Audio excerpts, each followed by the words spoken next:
안녕하세요. 황녀의 싸다가 토크 시간입니다. 네, 오늘의 황녀 사연은요. 결혼 7년 만에 남편의 도움으로 출가 외인에서 해방된 어느 한 며느리분의 사연입니다. 사연 읽기 전에 구독과 좋아요, 많은 공유 부탁드릴게요.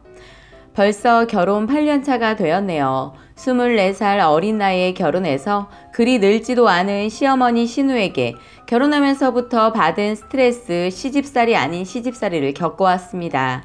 가운데서 실드 못 치고 그저 우리 누나 우리 엄마 하는 신랑 덕에 아이가 잠들면 혼자 크게 음악 듣는 게 제 스트레스 푸는 유일한 일이었고 낙이었습니다. 남편은 은근 가부장적인 면이 없지 않아 있고 여자는 시댁에 잘해야 한다고 합니다. 그리고 나이 어린 사람은 자기보다 연장자에게는 무슨 일이건 이해해줘야 하고 가능하다면 맞벌이도 하며 육아도 완벽하게 해야 된다는 그런 남자입니다. 결혼해서 가부장적인 면이 있는지 정말 아예 몰랐고 신혼 때도 크게 못 느끼다가 살다 보니 점점 드러나기 시작하더군요.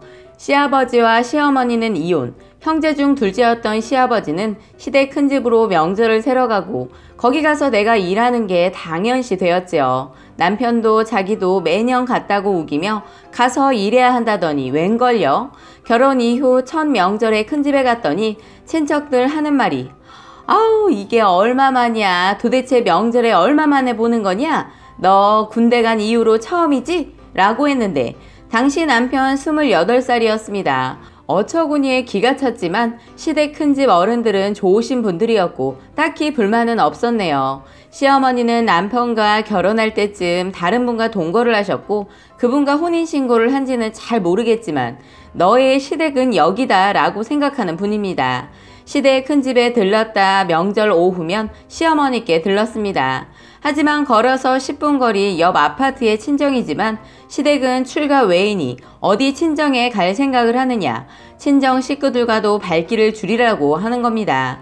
그런 광경을 보고도 병신 같은 남편은 구경만 하고 있지요. 그래서 명절에 단 한 번도 친정에 가본 적이 없었어요. 명절이 끝나고 그냥 어차피 가깝기에 제가 혼자 아이들 데리고 들렀을 뿐이고 남편은 가지 않는 거에 제가 무척 기분 나빠했어요. 남편은 돈으로 때운답시고 서운해하실 장모님께 그런 100만원 드리자고 하길래 그걸로 쇼 붙였습니다. 그렇게 잘나신 사위도 아니고 제 부모 나만 효도하면 그만이라고 생각했습니다.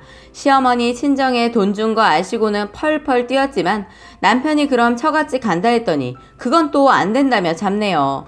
그 이후 꾸준히 돈 주는 것은 어떻게든 안 된다며 남편 설득하지만 그건 남편이 굳건해서 매해 남편이 먼저 챙겨드립니다. 그러고 보니 처음에는 울기도 많이 울었어요. 시어머니와 같이 동거하는 남자는 시아버지 행세를 합니다. 며느리 하다가 허구한 날 술 마시고 술 권하고 자기 기분 나쁘면 훈계하고 거기에 덩달아 신랑보다 1살 많은 신우까지 합세해서 뭐라고 합니다. 시아버지 버젓이 살아계시는데 그 동거남에게 아빠 하는 거 보면 콩가루가 이런 콩가루가 없어 보였네요. 본인은 손이 신우이니 형님 하며 깍듯이 모셔야 하고 어른을 대하는 마음으로 해야 한다네요. 하는 행실을 보면 기가 차는데 차분하고 그놈과는 거리가 멀고 자기 기분대로 뻑하면 저희 남편에게 야, 이 참새 새끼야, 너 정신병자냐? 이 미친 또라이몽? 이런 말을 서슴없이 하고 시어머니도 마찬가지입니다. 그런 거 보면 딱 전형적인 옛날 시골 할매들 같은 스타일입니다. 남들보다 덩치가 커서 4.2kg로 태어난 아들. 자연분만이라 통증이 심해서 거의 앉아 있지를 못하는데 시어머니 신우 병문안 와서는 방바닥에 앉으라고 하네요. 어른이니 우리가 침대에 앉고 넌 바닥에 앉으라는데 당시에 아예 앉지도 못해서 옆으로 팔귀에서 누워서 남편이 밥 떠먹여주고 있는 상태였는데 말이죠. 당연 산모 방석도 없었고 마침 남편이 잠시 나갔었고 너무 아파서 인상을 찌푸리니 표정이 그렇다며 둘이 돌아가면서 온갖 구박을 하고 가셨는데 어찌나 울었던지 결국 덧나서 한참을 고생했어요. 아이가 태어난 뒤 100일 지난 뒤로는 일주일 중 4일은 시댁에 가 있는 일이 다반사였고 아이가 5살 올해 초까지도 이렇게 시댁에 갔습니다. 남편은 내 앞에선 시어머니 편 들었고 시어머니 앞에선 내 편을 들어서 꼭 나랑도 싸우고 시어머니랑도 싸우게 되네요. 그걸 다시 제게 와서 얘기하면서 시어머니랑 싸웠다며 너 때문이다 라는 뉘앙스로 이야기를 합니다. 멍청하고 미련한 것도 이 정도면 상줘야 하지 않나 싶네요. 여튼 이런 비슷한 시어머니 시누이 갑질 이야기들은 여기저기 많다지만 나 또한 크게 다를 바가 없었네요. 친정 엄마 속상할까봐 그동안 힘들었던 말도 못 꺼내고 혼자 벙어리처럼 혼자 가슴앓이하며 그렇게 살아왔습니다. 그러다 그 꼴통 신우가 작년 초 결혼을 했습니다. 술 먹으면 개 쌍욕은 기본이고 자기가 실수해도 염치도 없이 숨어버리고 한 번도 사과하는 법이 없었고 어물쩍 넘어가 버립니다. 그 나이에 성형도 하고 여기저기 고쳐놔서 나쁘진 않았으며 그 무렵 나이 좀 있는 남자 하나 덥석 물어 결혼을 하였습니다. 그때는 고모부라는 말을 몰랐고 신우의 남편 호칭을 뭐라 불러야 되는지 몰라 물어보니 다들 몰랐고 알아보니 아주버니가 아닌 고모부라고 하여 그렇게 불렀네요. 시어머니는 신우 결혼에 신이 나셨고 작년 추석 시댁 큰집 갔다가 아침에 차려드리고 바로 시어머니 집으로 넘어왔습니다. 시어머니는 신우에게 바로 전화를 걸어 언제 오냐며 전화를 자꾸만 거는 시어머니였습니다. 저녁이 돼도 연락 없던 신우가 전화가 왔어요. 집안이 차례도 많고 장손에다 뭐 그런 집안이라고 하네요. 일도 많은 데다가 며느리라곤 딱 하나 신우뿐이라 명절 당일이 지나가도 친척 어른들이 계속 오셔서 갈 수가 없다는 것이었습니다. 그러자 시어머니 난리 아닌 난리가 났죠. 그 모습에 그냥 빤히 바라보았는데 어찌나 꼬시던지 비집고 나오는 웃음을 참기가 힘들어서 방으로 들어가 숨죽여 웃고 나왔습니다. 결국 추석 명절이 다 지나도록 신우는 오지 못했고 올해 설날도 마찬가지였어요. 작년 추석 이후 남편과 아이 데리고 시어머니 집에 가면 궁시렁대며 신우가 잘 오지 못한다며 애를 태우고 있더군요. 그때 나도 모르게 여자가 결혼하면 출가 외인인데 어디로 올 생각을 해요. 어머니가 누누이 저희한테 말씀하신 거잖아요. 형님도 그렇게 생각하셔야죠. 딸이 결혼하고 본인이 겪어보니 마음이 달라지셨나봐요. 똥 싸러 갈 때 마음, 나올 때 마음 다르다더니 사람은 참 간사한 것 같아요. 라고 생각만 하던 말이 결국 밖으로 터져 나와버린 겁니다. 시어머니 얼굴 빨개지고 남편은 서둘러 집에 가자고 그 말을 내뱉고 나니 10년 묵은 체증이 가라앉는 것 같은 그런 기분이 들었습니다. 그때 그 말을 하고 나서부터 사건이 시작되었습니다. 시어머니는 남편에게 너무 자주 오지 않아도 된다며 넌지시 자꾸 이야기를 했고 남편도 은근슬쩍 제 생각해주는 척 가지 말자고 하더군요. 그래서 제가 왜 그래? 아이가 할머니 보고 싶다는데? 안 돼, 갈 거야 라고 했습니다.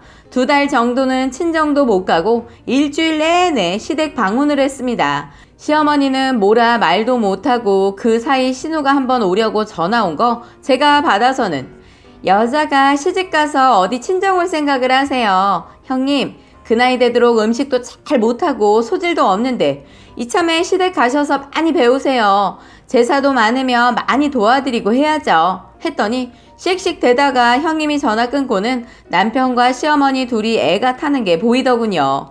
그 모습에 얼마나 꼬시던지 남편도 안절부절하였고 어느 날은 너 일부러 누나 못 오게 하려고 시댁에 매일 같이 가는 거냐? 라며 화나듯이 이야기를 하더군요. 그러길래 무슨 말이야, 애가 할머니 보고 싶다는데 그러면 안 가? 그리고 당신도 그간 꾸준히 봤었잖아. 알 만큼 알지 않아? 여자는 출가 외인, 어디 친정에 자주 오려고 해? 그건 그 집안 신념 같은 거 아니었어? 라고 했더니 에이씨 하더니 그냥 밖으로 나가버리더군요. 그렇게 결혼하고 거의 못 오고 작년 추석부터 2-3달 정도는 아예 집도 못 오시더군요. 올해 초 설날에 제가 시댁에 선포를 하고 왔습니다. 앞으로 명절에는 남편만 올 거예요. 그리고 아이도 저도 안 올 겁니다. 했더니 시어머니 얼굴이 울그락불그락 되시고 남편도 벙쪄서 제 모습만 바라보더군요. 그래서 그건 아니라며 남편이 먼저 이야기하기에 그러냐고 했고 그럼 어머니 같이 모시고 살 거냐 했는데 같이 살자고 하네요. 그래서 어차피 모시는 거 동거남 아저씨까지 잘 모시고 살자 했습니다. 출가 외인은 시어른 모시고 사는 거 아니겠냐 했더니 그건 아니다 라며 같이 사는 건 불편하고 자기는 자기 식구 아니면 불편해서 못 산다고 하는 겁니다. 그래서 제가 다 모시지 않으면 그럼 나는 시어머니와 그 같이 사는 분 사는 집에는 안 오겠다 했더니 집안 교육이 어쩌고 저쩌고 궁시렁 되는 거 등 돌리고 집에 왔습니다. 이후 제가 둘째 낳았는데 보러 오시지도 않으셨고 신우 애 낳았다길래 친정 언니한테 같이 가자고 해서 제가 받았던 그대로 똑같이 바닥에 앉혔습니다. 친언니가 나이가 신우보다 더 많으니까 신우는 방석이 있어서 거기에 앉긴 했지만 그래도 힘든지 비스듬히 앉아있길래 형님 반드시 앉으세요. 윗사람 계신데 예의가 아니에요. 라고 하고는 반드시 세워 앉혔습니다. 나중에 시어머니가 남편한테 쌍욕을 하면서 전화가 왔었고 남편이 집사람한테도 그때 그래서 얼마나 고생한 줄 아느냐며 뭐라고 했습니다. 그치만 남편은 제게도 살짝 뭐라 했지만 근데 통쾌한 기분 너무 좋은 걸 어쩔까요? 결혼 내내 이날만을 기다렸는데 이렇게 좋을 줄이야. 올해 초 이후 시어머니 댁은 아예 안 가고 있고 남편도 처음엔 불만스러워 하더니 그간 싸우기도 엄청 많이 싸웠습니다. 둘째 낳고 나니 지도 느낀 건지 이후로는 자꾸만 미안하다고 하네요. 이제는 오래오래 시댁 식구들 보고 싶지 않네요. 한 3년 정도 내내 하면서 눈물 바람에 살다가 이대로는 안 되겠다 싶었어요. 이혼이란 게 생각보다 쉽사리 일사천리로 딱딱 이루어지는 게 아니더라고요. 둘째 아이 태어나고 얼마 있다가 이혼 요구하였고 법원 가서 신청하니 아이가 있어서 3개월간 유예 기간 같은 게 있더라고요. 그 3개월 동안 참 많이 생각했던 것 같네요.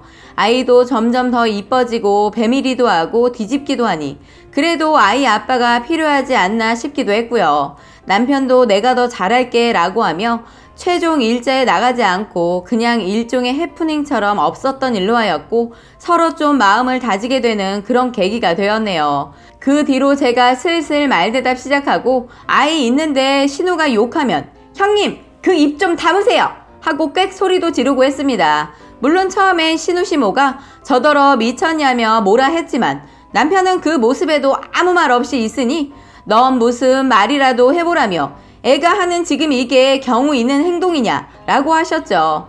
그 이유는 제가 미친 척하고 집에 가버리거나 그랬거든요. 그렇게 하고 나면 사과하라고 난리였지만 저는 뭐 사과 같은 거 안 했어요. 그러면서 제가 요즘 기분이 왔다 갔다 해서요. 이해해주세요. 라고 했어요. 나중엔 시어머니 진짜 스트레스 받아 하시고 한숨 쉬시고 전 그냥 미친 여자 코스프레로 또 정상적으로 있는 척 뭐 그랬어요. 그리고 신우 결혼하고 출가 외인 운운하면서 제가 시어머니에게 터뜨렸을 때도 신우 애 낳고 병문안 가서 바닥에 앉으라고 시켰을 때도 처음엔 멀뚱히 서서 바라보고 있었어요. 그러다 몇 번 얘기하니 일어서기까지 했는데 진짜 죽일 듯이 저랑 언니 바라보고 서 있더라고요. 계속 뭐하냐고 형님도 제게 그러셨는데 기억 안 나냐며 이야기했었죠. 그러니 똥 씹은 얼굴로 앉긴 했는데 말 한마디도 안 하고 갈 때도 그냥 딴 데 쳐다보고 가거나 말거나 잘 가라는 말 한마디 없었네요. 이건 진짜 겪고 나서 저게 결혼하고 애 낳으면 내가 머리를 짓 눌러서라도 똑같이 복수한다고 생각한 거였기에 그대로 복수해줬네요. 지금 생각해도 너무 좋습니다. 착한 게 능사는 아니에요. 할 말은 하고 살아야 하고 받은 건 대갚아 주어야 응어리 없이 살 수 있는 것 같아요. 저는 결혼 7년 만에 이루어지긴 했지만요. 덜 떨어진 남편이었는데 둘째 낳고 많이 바뀌고 내 편만 들어주니 저희 가정에 행복만 남아있는 것 같아요. 요즘은 너무 행복하고 좋습니다. 라고 사연 올려주셨습니다. 오늘의 사연 여기까지였고요. 많은 공유와 여러분들의 생각이나 느낀 점이 있다면 댓글로 표현해 보시기 바랍니다.